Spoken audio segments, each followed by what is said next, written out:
these are the next ones that she's holding up to.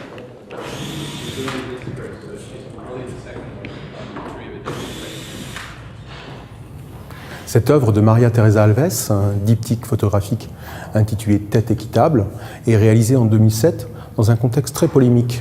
dans l'actualité française et notamment dans le monde des musées, avec des opinions très divergentes face aux demandes réitérées de peuples maoris en Nouvelle-Zélande qui réclament la juste restitution de restes humains et notamment de têtes qui sont conservées dans les collections de plusieurs musées français depuis le XIXe siècle. Conséquence d'une autre époque, d'une attitude coloniale qui consistait à réifier des corps et à les considérer non pas comme des êtres humains, mais comme des choses, comme des œuvres d'art. Après l'accord par la maire de Rouen de la restitution de restes humains présents dans les collections du musée de sa ville, cette tentative a été bloquée au ministère de la Culture français. Un certain nombre d'articles en ont fait état et l'artiste réagit à ce problème en proposant un programme de tête équitable. Le titre même contient sa charge ironique et le texte, avec beaucoup d'humour, propose,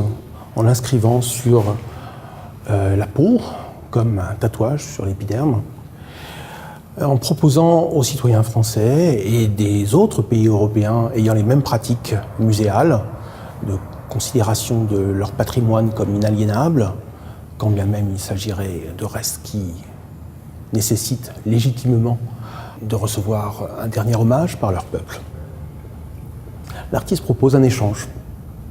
pour une tête maori conservée dans un musée, en France ou en Europe. L'un des citoyens de ces pays se désignerait volontaire, et ici, la première dans cette fiction politique, Émilie, dont le visage est tatoué à la manière de Maori, et qui serait échangée si les Maoris trouvaient en retour une réponse à leur légitime et juste demande. Depuis cette époque, fort heureusement, les choses ont évolué très positivement.